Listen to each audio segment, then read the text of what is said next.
মুখ্যমন্ত্রীর হুঁশিয়ারির পরেও ফুটপাত দখল অব্যাহত মালদায়। সরকারি জায়গা দখল করে গড়ে উঠেছে হকার্স মার্কেট। ইংলিশ বাজার পুরসভার একদম নিকটে রয়েছে পুরনো হাসপাতাল, আর এখানে সুবিশাল হকার্স মার্কেট তৈরি হয়েছে সরকারি জায়গা দখল করে। দোকানঘর তৈরি হয়েছে টিনের ছাউনি তুলে অস্থায়ীভাবে। বস্তুত ইংলিশ বাজার শহরের এমন কোনো রাস্তাই নেই যেখানে ফুটপাত দখল হয়নি। ফুটপাত দখল হয়েছে শহরের প্রাণকেন্দ্র রথবাড়ি মোড় থেকে শুরু করে রবীন্দ্র ইভিনিং ফোয়ারা মোড়, মকদমপুর সর্বত্রই। শহরের একাধিক রাস্তায় অবৈধভাবে গাড়ি পার্কিং এর অভিযোগও উঠে এসেছে। তবে প্রশাসনের পক্ষ থেকে শহরকে ফুটপাত দখল মুক্ত করতে ব্যবসায়ীদের উদ্দেশ্যে মাইকিং শুরু হয়েছে শহর জুড়ে। ইংলিশ বাজার পুরসভার চেয়ারম্যান কৃষ্ণেন্দু নারায়ণ চৌধুরী জানিয়েছেন, ফুটপাত দখল মুক্ত নিয়ে বহুদিন আগে জেলা শাসকের সঙ্গে কথা বলেছিলেন তারা। অনেক রাস্তা চওড়া করেছেন তারা। ফুটপাত দখল করে ব্যবসা জারি রাখলে কড়া ব্যবস্থা গ্রহণ করা হবে ব্যবসায়ীদের বিরুদ্ধে।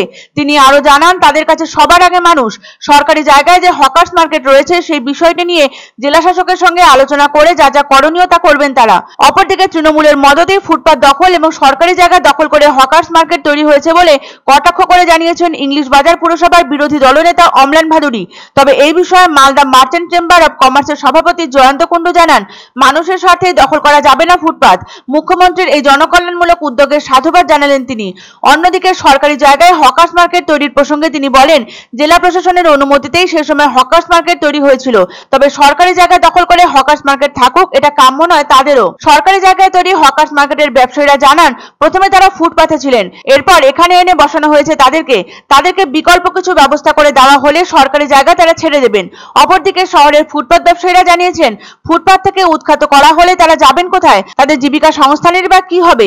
বিকল্প ব্যবস্থার দাবিতে সরব হয়েছেন তারাও। শহরের প্রাণকেন্দ্র রথবাড়ি মোড় থেকে শুরু করে রবীন্দ্র ইভিনিং ফোয়ারা মোড়, মকদমপুর সর্বত্রই ফুটপাত দখল মালদা জেলায়। একাধিক রাস্তায় অবৈধভাবে গাড়ি পার্কিং এর অভিযোগ উঠেছে শহর জুড়ে। একাধিক জায়গায় ট্যাপ কল থেকে অঝোর ধারায় ঝরছে জল। এই সকল ক্রিয়াকলাপ মানা সম্ভব নয়। মুখ্যমন্ত্রীর কড়া হুঁশিয়ারির পরেও কোনো পদক্ষেপ গৃহীত হলো না পৌরসভার পক্ষ থেকে, অভিযোগ মালদাবাসীর। তবে শহর জুড়ে ফুটপাত দখল মুক্ত করতে প্রশাসনের পক্ষ থেকে মাইকিং শুরু হয়েছে। তবে এই উচ্ছেদকে ঘিরে দুশ্চিন্তায় পড়েছেন হকার্স মার্কেটের বাসিন্দা এবং ফুটপাত ব্যবসায়ীরা।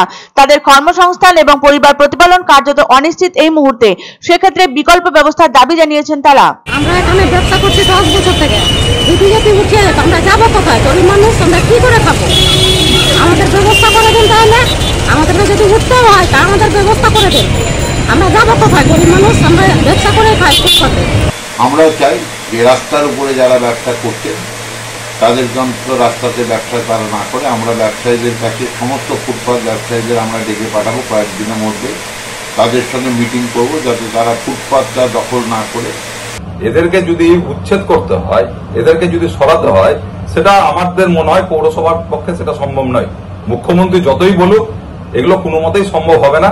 একমাত্র যদি ডিস্ট্রিক্ট অ্যাডমিনিস্ট্রেশন কড়া ভঙ্গি নেয়, ডিএম সাহেব, এসপি সাহেব, তাহলে এটা সম্ভব হতে পারে।